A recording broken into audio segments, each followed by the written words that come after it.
Hello, guys, and welcome to 20XX Day 2. I'm Dura. You probably, maybe you know me. I don't know. The Portuguese champion. Well, enough about me, because I am joined by the wonderful Rissa today. How are you doing? I am doing good. Doing good. Still waking up, but doing good nonetheless. Got my coffee.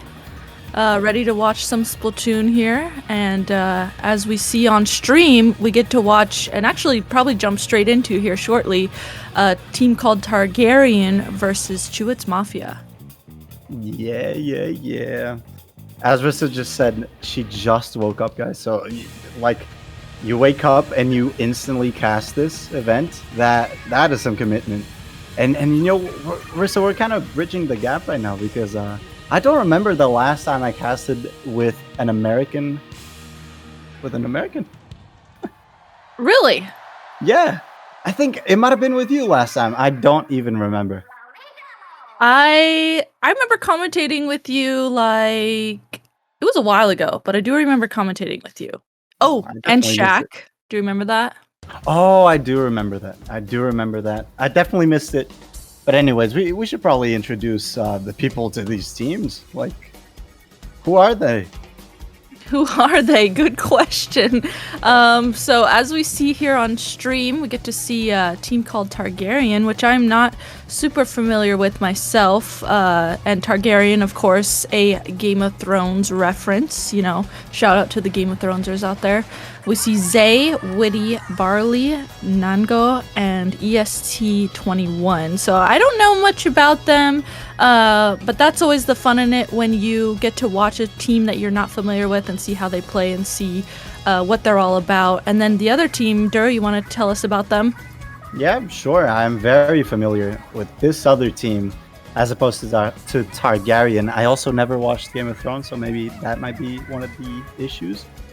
However, Chew-its Mafia is regarded as one of the best teams in the UK. They actually were the runner-up team for the title of UK champion. Unfortunately, they lost to a team that doesn't really play actively. They were kind of more like a pickup at the time, but it kind of sort of evolved into Spark, another team that is in this top bracket today. But yeah, Chew-its Mafia, they're known for their brush player Spore and Snipes. Their backliner also plays some unorthodox weapons from time to time, like the Tri-Stringer or also the Bamboozler. I know they've delved into E-Leader comps as well, as they are strong, like we have learned before. But yeah, I definitely know this team. They can definitely put on a show and play to a high level, so I'm excited to see how they do today, Rissa. And I remember Samage too from Splatoon 2 and just seeing them play competitively, and they played Bucket, right, Dura? Exactly. Yeah. Okay, so that'll be cool. It's always fun in these tournaments. I always say like the game's newish. I mean, it's been out for a few months now. K-Bot would yell at me, be like, Rissa, the game's been out for blah blah blah. I'm like, okay, simmer down, K-Bot. But like teams like Chew-its, you know, I got so familiar with them in Splatoon 2 and how they played and what comps they played, and getting to see them play Splatoon 3 and see the weapon switch ups is always fun, because you think of one person playing a specific weapon and all of a sudden they're playing like Splash or Flingza and they catch you off guard. So I think that'll be fun to see. Yeah, I really enjoy seeing the storylines build, especially in a new game, and how we can see old players that we already knew play against the newer players. Like, I'm gonna be honest, I sometimes disconnect myself from Splatoon entirely for a couple weeks. I don't know why. Maybe because of uni, I got work to do. Whenever I come back, I see a name that won a tournament yesterday, and I'm like, what? Who is this? And then I realize there's so many new players that are doing very well, and that maybe have beaten the players that I struggled playing against in the last game. So yeah, these tournaments are always a place or home to new storylines, which is one of my favorite things to watch. I agree. That's what I know, that exact feeling you're talking about too. You just like this new game, there's players and teams that you you didn't necessarily pay too much attention to in Splatoon 2 for whatever reason, XYZ, and then all of a sudden you come into this game and see them just absolutely popping off in Splatoon 3, and it seems like the playstyle and the weapons in this game really adapt well for them, so I think that's so fun. And I just remember, like, in Splatoon 2, I really tried to get down everyone's storylines, what weapons teams played that were constantly in tournaments, and so this game is so different, and it's so fresh, and it's fun learning slowly but surely through the months here what these teams are playing in terms of comp and how they're doing. But forget everything we just said about a new game, because the first map that we'll be watching today is actually Tower Control on Sturgeon Shipyard. And that's... By now, is it fair to say that that's a classic map mode combination, Rissa? Tower Control on Sturgeon? Absolutely. This is a classic. This is one of the Splatoon 2 classics, and as we see 2 on the screen, we saw that Splat Zone's Mako is also on the list here. So a lot of times I've seen, teams, not that there's counter picks right now, but teams will consistently counter pick to Splatoon 2 maps, and this is a perfect one, for example, that everyone is familiar with. We know how it plays, we know where the checkpoints are, and it's a very good comfort pick, I think, for teams. Well, that being said, and the history that I have, or at least know from Chew-its Mafia, that they were pretty good at Splatoon 2, I think this is a pretty comfortable first map in this best of 3 set today. Yeah, this is one of those ones where, since it's a Splatoon 2 map, teams know how to play it, they're familiar with it. I always think it's a good, like, neutral map and mode when it's something that was in Splatoon 2 and teams already know it. So it's a really good way, I think, to get a feel for how these teams are going to play. Especially, Targaryen, we are not necessarily familiar with them, so that'll be fun to see on this more quote-unquote neutral map and mode how they play. Well, people, we are on the weapon select screen right now, so this game will be beginning shortly. So thank you for your patience. And Rissa, do you want to do a little bet? Like, what weapon? Is there a weapon that we might not expect that we'll see? Okay, what was the one you said Snipes might play? The Tri-Stringer, but in Tower Control I don't expect it. Oh, we have 2 seconds. Come on, Rissa. Bet. Come on. I'm betting on the Tri-Stringer.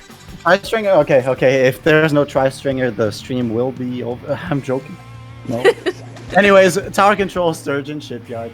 First map of today. Yeah. Let's have some fun. Oh, Okay. Tri-Stringer. Oh my god. The stream is not over. Let's go. No, I'm just kidding.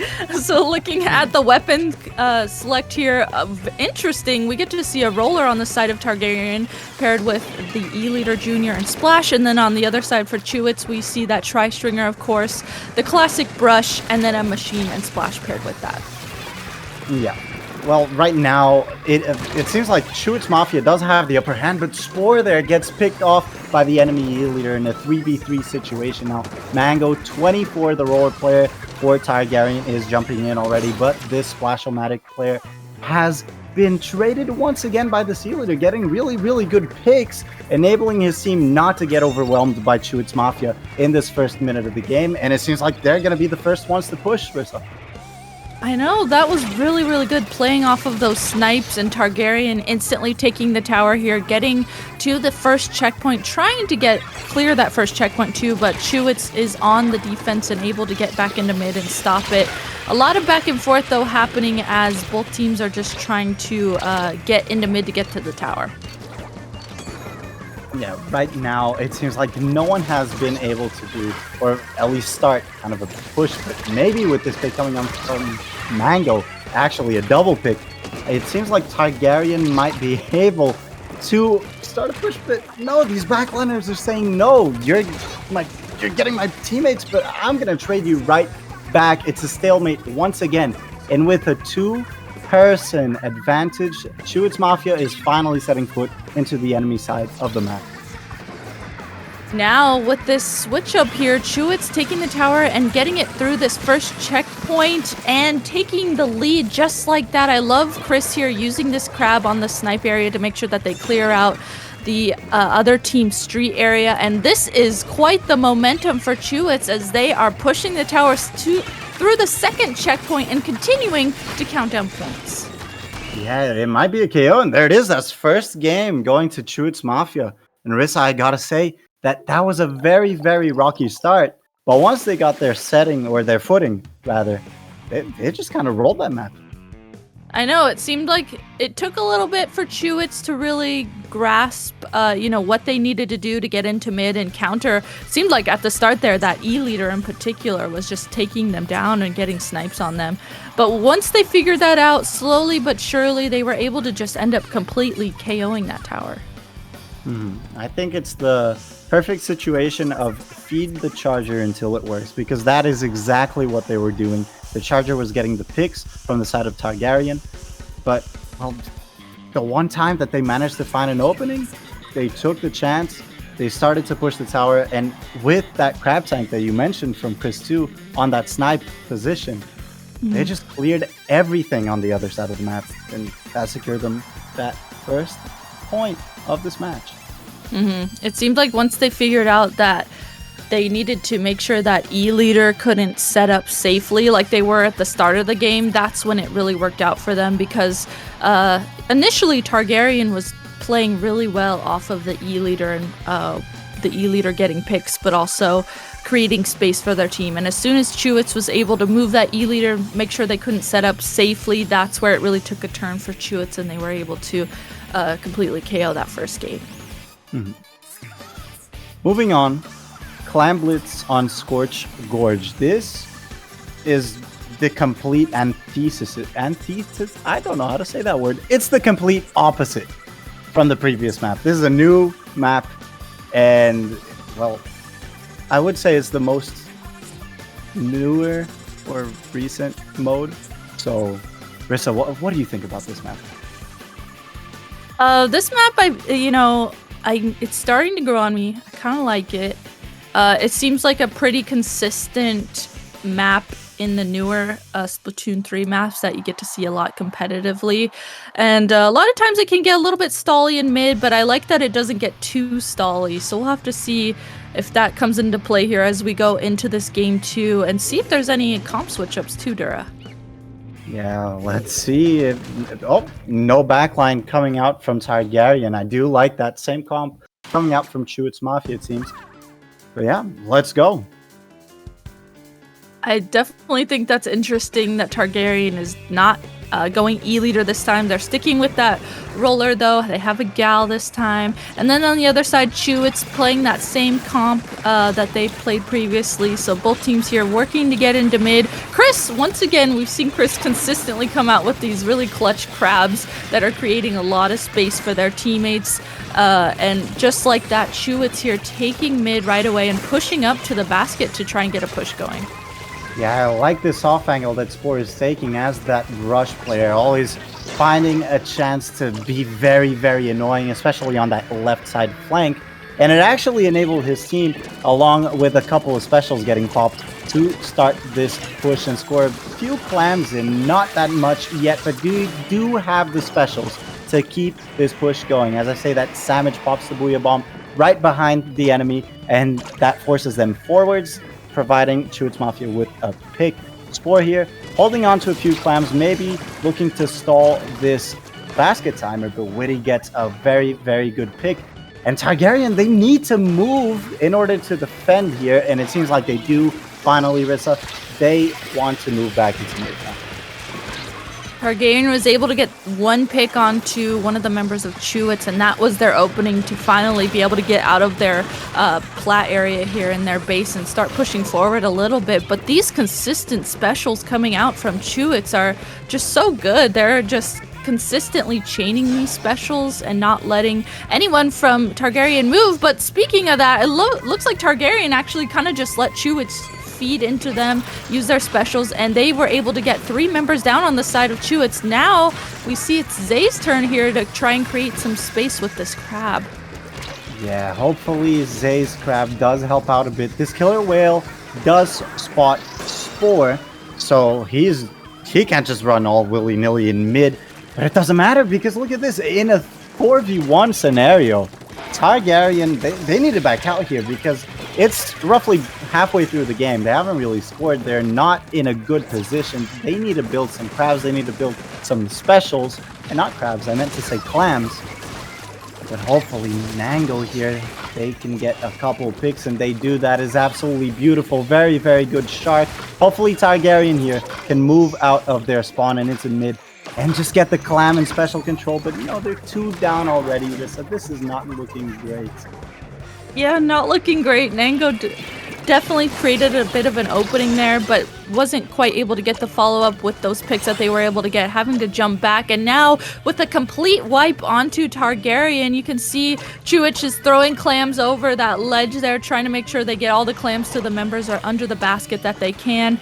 And members going back for clams. They want to see if they can just completely KO this. They're doing everything they can to get all the clams they can to win this set. And just like that, Chew-its Mafia taking game 2. And remember, this is a best of 3, so Chew-its will be moving on through the bracket. Very, very well played from Chew-its Mafia. But what is it exactly that they did in order to win that? Do you think you could tell us, Rissa? Is there anyone that could tell us? Well, there might be someone who could tell us, and that, my friends, is Jem, who's going to be joining us between sets here on the analyst desk. So we are going to send it over to Jem, so Jem can give you guys a little rundown on what happened there. What's going on, everybody?